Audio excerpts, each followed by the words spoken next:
Okay, Okay. pulburon video. Sinabi Pasok mo ako. rin sa iyong affidavit, Pebbles, na walang pinakitang picture si Atty. Harry Roque doon sa pinag-uusapan po ninyo. Pero base po sa iyong obserbasyon, mukha bang yung ibang mga kasamaan mo ay alam na ito o first time din nilang narinig ang tungkol sa larawan na yan? In fairness naman po dun sa mga kasama ko, hindi po nila alam. Wala po kaming alam lahat. At least up to this point fair si Pebble. So hindi niya inaano masyado yung kanyang mga kasamahan. O tuloy. Okay, thank you. Dito rin sa affidavit po ninyo, pinag-usapan din ninyo sa oras po na yon sa dinner kung paano i-release yung sinasabing picture na hawak ni Atty. Roque. Tama po ba? Yes po, Mr. Chair. At napagkaisahan na mas maigi na yung photo na yon ay pa-release sa isang foreign influencer para mas kapani-paniwala. Ayun. Okay. Di ko alam kung nababasa ni Akop doon sa pinasang dokumento ni Pebbles or nagdadagdag bawas siya. Kasi sabi niya, doon patungkol dito sa video o doon sa picture na tumitira ng cocaine si Marcos, ang sabi niya ipalabas sa banyaga o sa foreigner na vlogger para kapani-paniwala. Yun ang ibig niya sabihin. Para kapani-paniwala. Hindi ko alam. Again, yung word na kapani-paniwala ay binanggit niya sa dokumento o idinadagdag lang ni Akop. Bakit ko nababanggit? Kasi isusubo ni Akop kay Pebbles kung ano sasabihin. Pero si Pebbles, siguro in fairness, hindi niya nilalaglag hindi natin alam kung bakit hindi niya nilalaglag yung kanyang mga kasamahang vloggers o dating kasamahan kasi alam naman natin ito si Pebbles bumaligtad na, 'di ba? Nandun na siya kay Marcos, dati tinitira niya si Marcos, ngayon ay na kay Marcos na. Okay, tuloy. Mr. Chair, hindi naman po na pagkaisahan, pero nagbibigay po sila ng mga opinion na dapat siguro sa international blogger dapat na maglabas or yung Australian reporter na nag-interview kay PBBM, pero hindi po siya napagkaisahan. Kumbaga nagbibigay lang po sila ng mga opinion. Okay, take note. Hindi sinabi ni Pebbles na para maging kapani-paniwala. Sa katunayan, kinorek niya si Akop. Kasi sabi ni Akop na pagkaisahan na ibigay sa foreign vloggers nang sa ganon mas kapani-paniwala. Sabi niya hindi na pagkaisahan. Yun lang ang sinasabi ng iba na mas maganda na sa foreigner ipalabas. Pero hindi sinasabi para maging mas kapani-paniwala. Okay? So, pasok Akop. Okay, thank you. Pebbles, kung totoo man ang picture, bakit kailangan pa maghanap ng foreign influencer to release the picture? Bakit kailangan bigyan ng some semblance of credibility ang... Binabanggit niya na. Kung totoo man yun, of course, nag-aano siya para hugas kamay, hindi niya sinasabing totoo. Pero kung totoo, bakit sa foreigner? Diba? Yun na. Gusto niya na sabihin ni Pebbles na para mas may credibility. Pero sinasabi niya hindi to. Inilalagay na niya sa bibig ni Pebbles, bakit sa foreigner? Para magkaroon ng mas magandang kredibilidad. Si Akop nang nagsasalita. Tingnan natin kung mag-a-agree si Pebbles. Release dito. Siguro po, Mr. Chair, para mapanood agad international. Siguro tumatain na to sa salawal to si natatay na sa salawal to si Akop. Sinubo niya ng lahat. O ano sabi niya? Mas magkaroon ng credibility. Ang dami na sinabi about credibility. Yun ang pinupunto niya. Sinusubo niya na lahat. Sinubo ko na lahat sa'yo, Pebbles. O ano sabi ni Pebbles?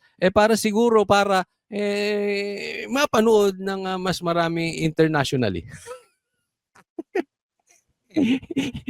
Laglag. Laglag si ano. Hindi ko alam kung sinasadya ni Pebbles na ilaglag siya or hindi nalaglag. pero hindi nagtutugma yung kanilang pinag-uusapan. Ha? Iba ang gustong palabasin. Alam mo, yan ang mahirap. Okay? Sa isang investigasyon, in aid, yung iba kasi nakatago lang sa in aid of legislation, pero ang katotohanan, meron silang gustong palabasin doon sa kanilang resource person. Hindi ko maintindihan bakit ang isang investigador o isang senador o isang congressman na mag-iimbita ng resource person, pero ang gusto naman niyang marinig yung nasa isip niya lang. 'Di ba? Kaya ka nga nagtatawag ng resource person kasi hindi mo alam. Kailangan mo ng tulong ng iba para sa ganon, maliwanagan at makagawa tayo ng magandang batas. Hindi, ang karamihan nangyayari, di ba? O, do you agree with me? Lagay nyo dyan sa comment section.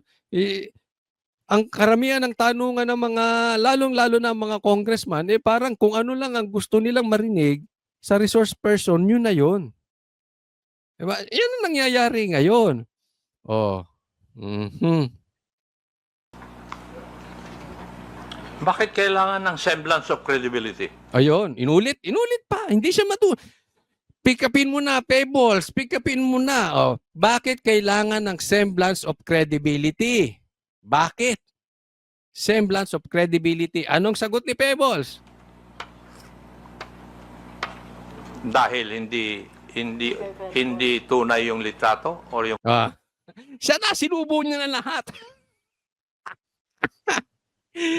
Hindi nakuha sa subo. Inginuya niya na. Siya na ang umunguya para kay Pebbles. Okay, hindi ko alam kung hindi ko alam kung ayaw ilaglag ni Pebbles, no? Yung mga kasama niya, hindi ko alam hindi ko alam kung bakit gano'n na sagot niya. Pero ang punto ko dito, hindi yung issue ng sagot ni Pebbles. Ang issue dito, talagang patuloy. Na sinusubo ng isang congressman kung ano ang gusto niyang marinig sa isang resource person. Hindi para malaman niya ang katotohanan, para palabasin niya yung gusto niyang lumabas sa isang resource person. Di ba? Kaya nga naman minsan yung mga ibang pinapatawag, ayaw mag-attend kasi nakikita nila. Ito yung parang tingnan nyo ang punto ko. Kini-question nila ang mga fake news vloggers, etc., etc., etc. Binabanatan ang mga vloggers. Para sa kanila, fake news vloggers yon, diba? Sabi nila yan, siyempre, kwento nila yan sila, bida. Okay? So, ayaw nila ng mga vloggers na ganyan. Sino ang resource person? Another vlogger na ayaw kay BBM na ngayon gusto na si BBM. So, yan ang expert nyo. I am not questioning Pebbles. Okay? Kasamang vlogger yan na bumaligtad lang. But, ang punto rito, ang gulo-gulo nyo. Kini-question nyo yung mga ayos na vlogger at ang ekspertong kinukuhanan ninyo ng opinion ay isang vlogger na bumaligtad. Can you please explain the logic of that, mga congressman? Asan ang lohika nun? Photo? Bakit kailangan ng grupo po ninyo na magkaroon ng semblance of credibility yung litrato o yung photo na yun? Pangatlo na. Ano ulit sasagot niya? Bakit yung photo na yun kailangan ng grupo nyo na semblance of credibility? Pangatlo, ano sasagot ni Pebbles?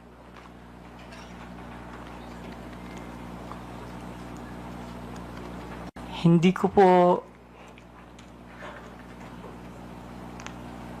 Kasi that time po, Mr. Chair, nakikinig lang po ako. Hindi po ako nagbibigay ng opinion na ilabas ng international vlogger.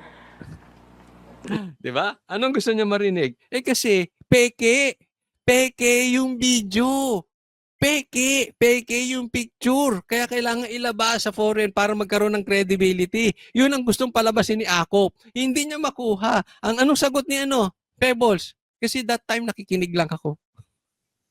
Do you think yung paulit-ulit na tanong ni Akop with the same credibility, pinaulit-ulit niya, yun ang gusto niyang marinig na sagot? Kasi that time nakikinig lang ako. Based on that, Akop, gumawa kayo ng batas. Sige, gawa kayo ng batas patungkol dyan. Nakikinig lang po ako sa kanila. Wala po akong binigay na opinion na, ay, oo, sige, ilabas mo. Dapat ilabas siya ni ganito. Dapat ilabas siya ni ganyan. Hindi, nakikita ko na pinagtatanggol niya. Hindi niya naman sinusukol si Pebbles. Hindi niya sinusukol. Gusto niya lang palabasin. Si Pebbles, nagiging, na, hindi ako, dyan, nakikinig lang ako, hindi ako, parang inililigtas niya yung sarili niya. In short, they are in a book, on a different chapters. Iba wavelength.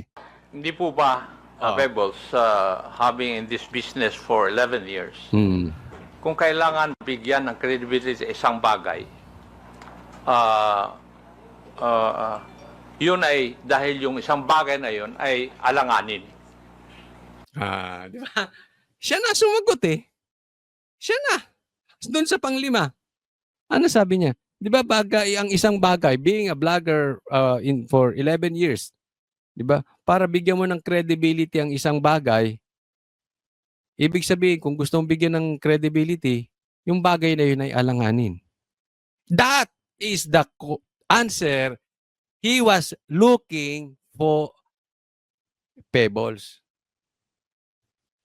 Yun ang inaantay niyang sagot na hindi niya makuha-kuha, hindi niya na rin matiis. Isinubo niya na, inginuya niya, siya na rin ang lumunok. Ay, ako. Okay, yan ang eksperto. Yung bang pwedeng hindi totoo? Yes po, Mr. Dahil Chair. kung totoo yun, hindi nyo na kailangan na bigyan ng credence o credibility. Wala naman siya sinasabing credence of credibility. Di ba? Pwede kasi doon sa foreigner nilabas para baka sila may hawak talaga ng video or para hindi nila mahabol yung foreigner. Hindi natin alam kung anong reason. But it's not about credibility, Akop. Mati ka dyan, mati ka. Tigil mo na yan, tigil mo na. Yes po, Mr. Chair. Ayan, napayes na siya. Thank you. Yes lang. Yun na yun. Yes. Wala na masagot. Yes. Yun. Okay na yung kay Okay ka na, Akop?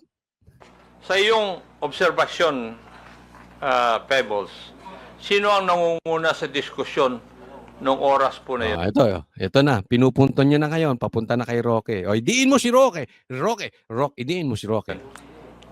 Mr. Chair, si Attorney Harry Roque po. So si Attorney Harry Roque. Naglilista. Now, Dapat nilista mo na kanina. Yan naman ang punto mo eh.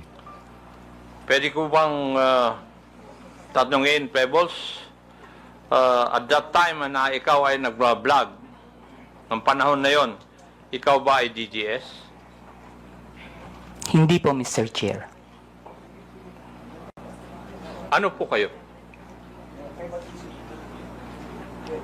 Pro-Philippines. Pro-Philippines. Yeah.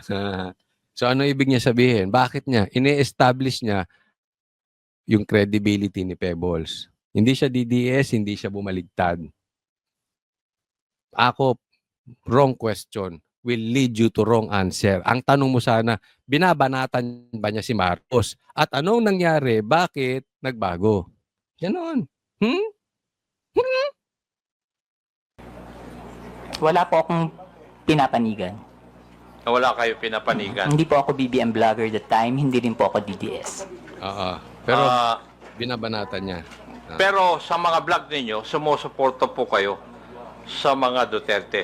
Hindi po, Mr. Chair. Hindi. Okay. Inaano niya yung credibility. Dito rin sa iyong affidavit, Okay, kung kayo i-score. Kunwari, i-scorean nyo to ha. Lagay nyo sa comment section. 10 is the highest and 1 is the lowest. Anong score nyo sa klase ng pagtatanong nitong si Akop? Hindi ko na sasabihin nyo sa akin kasi para hindi ko kayo ma-influensyahan.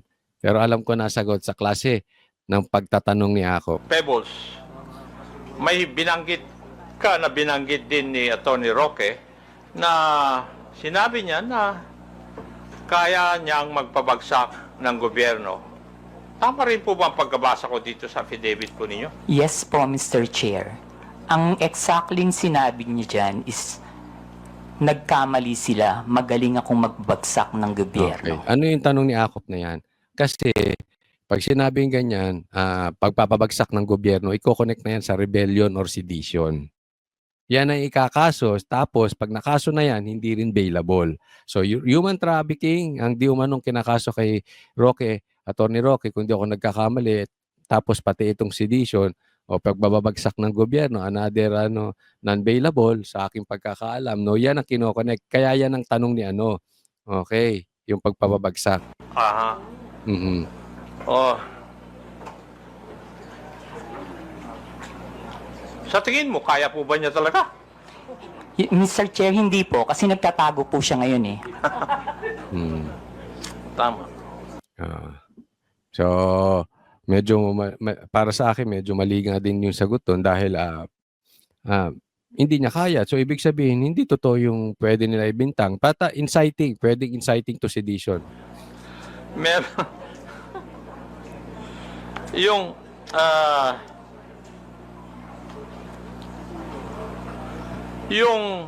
Ano? sa iyong interpretasyon, Pebbles, nung gabi na yon, kung ano man ang pinag-usapan nyo doon, specifically yung supposed photo na gumamit ng cocaine si PBM ay parte ng plano na pabagsakin ng gobyerno ayon kay Harry Roque? Sa palagay ko po, Mr. Chair, party po yun ang plano ng gusto nilang pabagsakin ng presidente. Dapat ang sagot lagi ni kung ano yung inililid ni Akop, yes ka na lang ng yes. Yes, oo, yes. Oo, kasi yun na, kaya kinokonek yung video na yun. Pero nagkamali sila dyan. Okay, binuhay nila ulit yung pulburon video, binuksan nyo yung pulburon video. Ako, sa akin, magdemanda kayo. Dahil kung hindi totoo yung video, meron dapat managot. Pero, kung totoo yung video, ilalabas lahat sa demanda. Doon, hindi dyan. Hindi sila dyan maglalabas. Sa demanda ang laban. So, idemanda nyo na malaman ng taong bayan kung totoo o hindi. Dahil sa demanda, patas ang laban. Diyan, wala naman silang laban dyan. Okay. So, waiting tayo na magkaroon ng demanda. Next topic. Okay, ito pag-usapan natin si Mr. Contempt. Banat Bay at Ka Eric pagsasamahin sa kulungan. Sige, pakinggan natin to. In violation of Section 11, Paragraph A, refusal to answer summons without legal excuse, I move that we cite in contempt Mr. Jeffrey Celis. So move, Mr. Chairman. Ayun. Any second? Una si Ka objection, there Eric. being none, At motion's earlier carried. Ka Eric. At lastly, Mr. Chairman, for all those, for the plea, the last one is for Miss Lorraine Marita Blang Badoy Partosa. Yun. We have a letter addressed to this committee with the Kakaibang tao to, no? Kung merong tore na tagahuli at taga-kidnap, na magtagahuli ng illegal, eto naman si Paduano, taga-contempt. Sige, magtawa kayo, magpakasaya kayo habang nakaupo si BBM at saka si Tambaloslos. Sige, enjoy! regards to the subpoena ad certificandum that was issued to Miss Badoy. She's now in Hong Kong, and attached is the travel schedule and ticket. Before I move, Mr. Chairman, I respectfully move that once again, may we ask the Bureau of Immigration to the travel records of Miss Badoy. So move, Mr. Chairman. Any second? Any objection? There being none, motion is carried. Now, Mr. Chairman, may I respectfully move that we cite in contempt Ms. Badoy Partosa in violation of Section 11, Paragraph A of our internal rules for refusal to answer summons without legal excuse. So move, Mr. Chairman. Ayan, ikukulong na. Any objection? Ikukulong na. Si Badoy tsaka si Ka Eric, baka pag-uwi dito, dadamputin na. Ganun yan. Isa citing contempt na kasi hindi raw sumipot at walang excuse. Kailangan mag-excuse letter kayo dyan sa mga principal na yan. Ha? There being none, motion is carried. Now, in the case of Ms. Mary Jane Kiambao Reyes, Mr. Chairman, we have received a copy of her letter. He's now abroad, and for the record, she was present last hearing, Mr. Chairman. And with this, Mr. Chairman, he was just invited into today's hearing, and I think the content of this her excuse letter is valid. So, me might as well invite Ms. Mary Jane Kiambao Reyes for the next hearing, Mr. Chairman. May excuse siguro dahil nag-sorry to si MJ at saka nag-iyak-iyak. No? So, naunawaan na rin siguro. Nagkaroon ng konting puso itong mga ito. Pero pinapatawag pa rin. Next hearing. So, ibig sabihin, may hearing pa. Ha? Hindi talaga titigil to. Hindi titigil itong mga ito hanggat agatasan nila yung grandstanding na hearing na yan until such time na wala na sila, hindi na sila congressman. O after matapos na yung 19th Congress. Now, in the case of Mr. Aaron Peña, he was also present in the last hearing, but now he sent us a letter, reply to the invitation to today's hearing. Nasa Davao po siya ngayon, tapos may event. No? So, since he was present last hearing, once again, Mr. Chairman, we will just invite Mr. Aaron Peña in the next hearing. Now, Nasa in Davao. the case of Iimbitahin ulit next Mr. year. Ernesto Abines Jr. and Mr. Si Abines. Elmer Hugalbot, that was issued the subpoena last hearing. We have received a copy, a reply letter coming from both Mr. Abines and Mr. Hugalbot. And again, the reason why they're not present in today's hearing is all about their financial capacity. Si Abines saka si Ubalgot ba yun? Financial problem. Kaya hindi maka-attend. Tingnan natin gagawin ni Paduano. In attending this hearing. That's why, Mr. Chairman, I respectfully move that we will once again issue the subpoena anticipicantum to both Ernesto Abines and Mr. Elmer Hugalbot, and for this committee to address the issues of financial capacity of Mr. Abines and Hugalbot. Yun. Sasagutin. Oo. Sasagutin yung kanilang financial needs. So, siguro yung eroplano. Ayan. Siguro, tayo na pong kumuha ng ticket. So that Ayan. Ako, nasa US ako, ha? Kung sakali ako ipapatawag, financial, difficulties, no? Papatawag nyo ako, nasa US ako. At saka, business class, first class po, kasi nasusuka ako pagka sa economy. Kasi dikit-dikit doon, tsaka nasa likuran. So, gusto ko nasa harapan. Kaya business class, ha? Maliwanag yan. Okay? Ayoko ng budget airlines. Hindi. Joke lang. Mamaya magagalit na naman si Paduano. Ano, mga arte-arte mo? Gusto mo? Gaganyan-ganyan na naman yan. Joke lang yan, ha? Baka man lalaki yung mata mo para kang nakatira ng cocaine. the next hearing they will be present. Now, Is that a motion? yes, Mr. Chairman. Any second? Any objection? There being none, motion is carried. Now, lastly, Mr. Chairman, once again, we'll just issue for all those unserved subpoena to Ms. Catherine Binag, Ms. Claire Contreras, Mr. Lord Byron Cristobal. Nadali. Oo. Magkasama ata si Cathy tsaka si Banat Bay. Byron Cristobal, Lord Byron Cristobal. Jeffrey Cruz, Alex Distor, Mr. Edwin Hamora, Mr. Julius Milanose, Mawe, Mr. Joe Smith, Medina, Mr. Cyrus Preglo, Ms. Maricar Serrano, and Mr. Kester Ramon Jan Balibalos-Tan, for once again serve the subpoena ad testificandum because this is still unserved, and for the COMSEC to coordinate with the SAA to coordinate with the government agency specialist. So, hindi pa nasi-serve, parang ngayon ang aking pagkakaunawa, hindi pa nasi-serve ng yung kanilang subpoena. So i-serve ulit, no. Pero delikado dito dahil alam naman natin yung problema sa SMNI nagsimula kay Ka Eric. Hindi natin sinisisi si Ka Eric, pero ibig sabihin una pa lang ginamit na si Ka Eric para pag-initan nitong mga to. Oh, baka at saka to si Banat Bay, alam naman natin ito'y dinimanda ng mga bata ni Tamba, no? So kung hindi ako nagkakamali, 7 na po ang demanda nito, no, puro sa mga bata ni Tamba. Una si Saldico, tapos si Trillanes, tapos si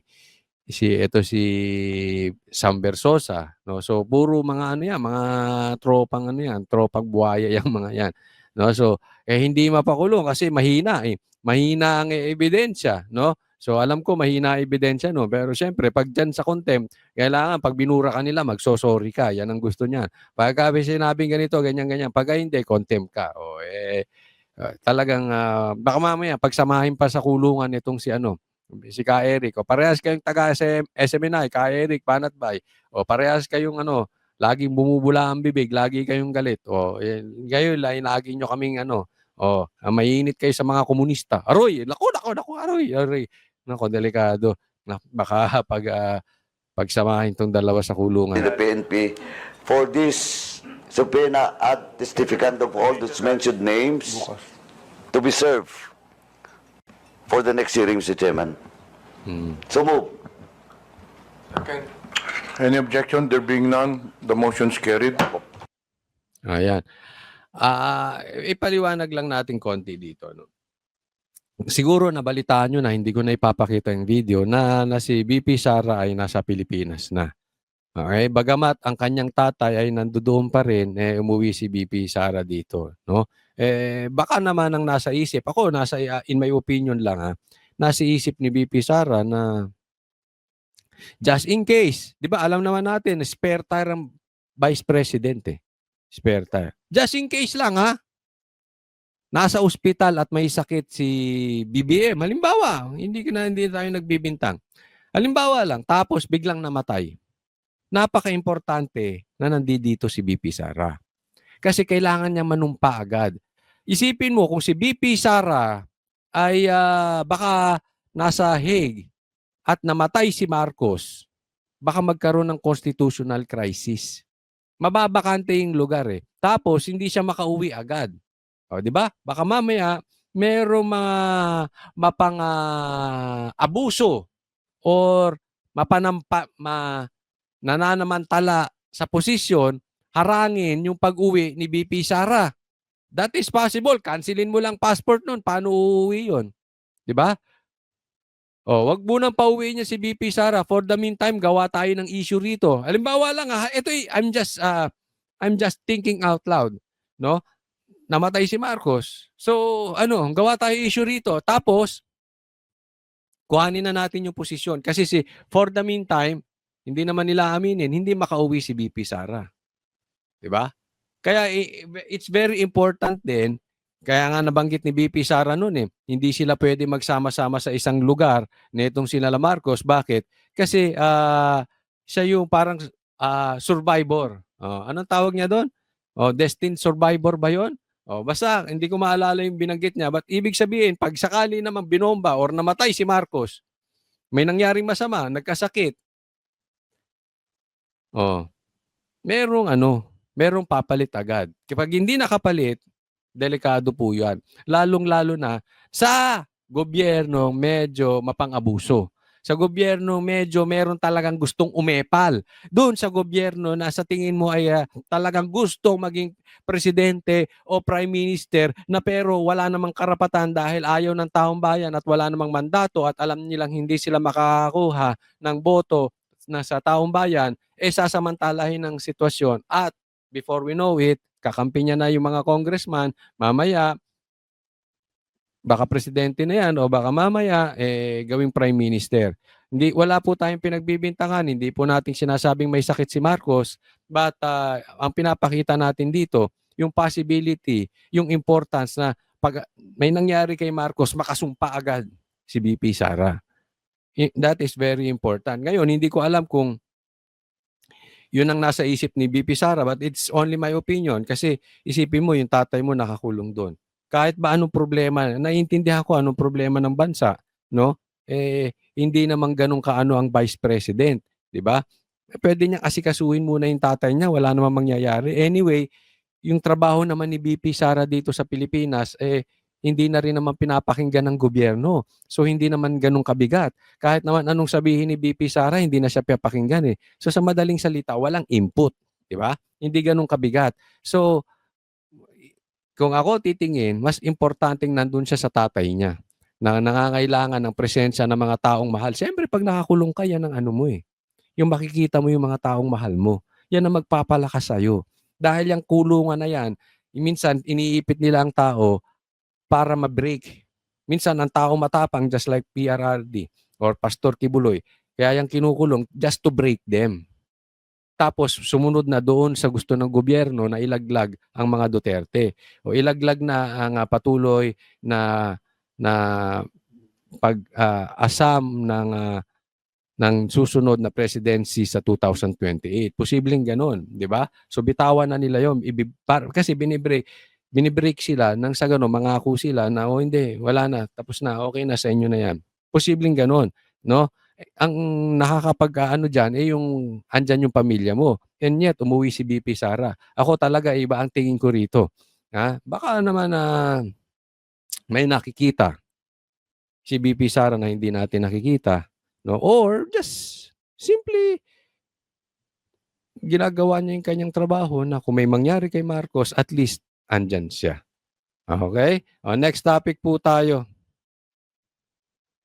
Ito. Tricom. Tinakot ng mga puti. Thinking if we can go to the next slide, I'd like to address how we specifically deal with misinformation on our platforms. Ito. Ang gusto nila ipakita yung tatlong gagawin nila Next slide, please. versus misinformation o yung parang fake news na binabanggit ng kamera against sa mga tao. Anong gagawin ng Facebook? Mr. Chairman, I mentioned earlier how there are some of our community standards which are actually fairly easy to enforce. The bans on terrorism, child exploitative imagery, these kinds of things, graphic violence in some cases. Then there are topics that are much more difficult.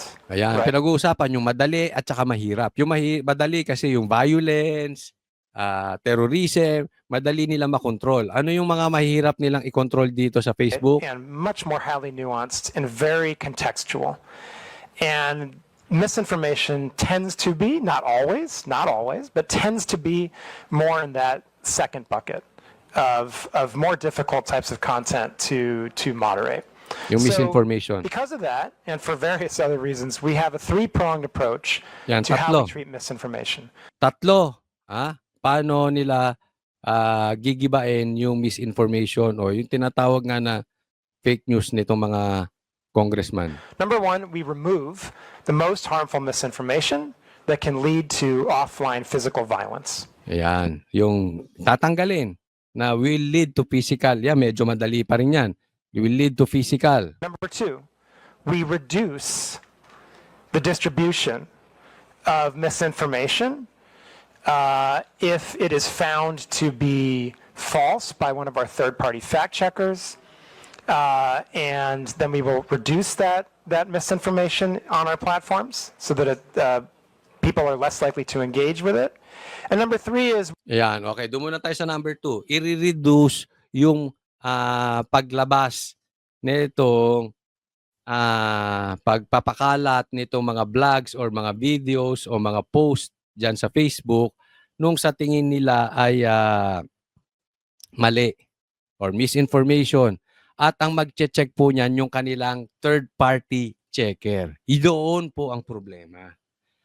Doon ang problema. Kasi para sa kanila, Paano pag ang third checker nila, ang fact checker nila ay dilaw? Eh di yari na ang Duterte. Paano kung ang kanilang fact checker ay may pagkakomunista NPA? Di yari na ang Duterte. Wala po tayong pinagbibintangan. We are just stating an example, possibly a fact, no? Na nangyayari. Bakit? Ako na experience ko 'yan. Okay? Ang aking Facebook at ang YouTube ko ang layo na milya-milya. Okay? Yung YouTube ko pa-improve through the years. Yung Facebook ko pahina. Alam ko naka-shadow ban. Why? It's Duterte's. They are protecting someone. Wag na tayo, dediretsuhin ko na. Ang problema natin nandun sa fact checker. Kakampi ng mga buhaya. Wala akong tiwala dyan sa mga fact checker na yan. Fact checker kayo. Imposibleng hindi kasi before ang Facebook ko, yung mga videos, ang lalaki ng engagement. Biglang suddenly, humina. Kaya gumawa ako ng second channel. And itong sa second channel, lumalakas na naman. I'm telling you this, malakas na naman. Bibigla na naman tong hihina. Alam na natin yan eh. Kaya ang nilalagay ko dito, Coach Oli News 2, kasi meron akong bagong Facebook page, TikTok at YouTube. Yan po ang title, Coach Oli. Ayan po ang channel, Coach Oli News 2. Yung main channel ko, mag-subscribe po kayo doon, Coach Oli News PH. Okay, pero ito yung pangalawa. Okay, in protection dahil sa panggigipit ng mga fact checker na galit, ayaw sa Duterte. We seek to inform. If people have engaged with misinformation on our platforms, we want them to be informed that they have indeed done so. We want them to know that they have maybe unintentionally shared misinformation. And we want them to have access. Ang problema yun eh. Okay, ini-inform daw nila. Ito yung pangatlo. Ang problema sa ganun, baka daw hindi nila alam na nakapag-share sila ng misinformation. Hindi po, kasi ang problema nasa fact checker. Because for the fact checker, maybe it's misinformation. Pero, yun ang katotohanan. Halimbawa na lang, totoo ba na may pinatay si Tatay Digong na 3,000 to 5,000? For them, it's reality. Totoo yun. But for us, it's not. Pag kinontra mo yun, aawatin. Ang tawag doon, naka-shadow ban. Diba? Pag yung iba, sinabihan mo na nangungurakot, ayaw nila. Diba? Kaya tingnan mo, ang improvement ng YouTube tsaka Facebook ang layo. Yung YouTube, dire-diretso, nag-ano eh. Tanungin nyo sa mga content creator, mas mataas ang tingin nila sa YouTube. Bakit? Credible. Hindi ko sinasabing hindi credible tong Facebook. Ang problema nando doon sa fact checker nila. To authoritative sources of information. So those are our three-pronged processes, right? Remove the most harmful that can lead to physical violence, reduce other types of misinformation that may not lead to physical violence, and inform our community. I should also mention, and this is obviously very, very important in the context of the election cycle that we're also in. There is another type of misinformation that we will outright remove, and that is misinformation on elections, right? And so, if there is misinformation specifically about electoral procedures, about the date the election is going to take place, the way you cast a ballot, those are other types of misinformation that we will outright remove from our. Ang isa pang gusto kong bigyan ng komentaryo dito. Bakit wala silang hindi nila kayang sigaw-sigawan tong mga puti? Bakit hindi nila kayang ipakontempt? Di ba? Tinakot ba kayo ng puti o sadyang takot lang kayo sa mga puti?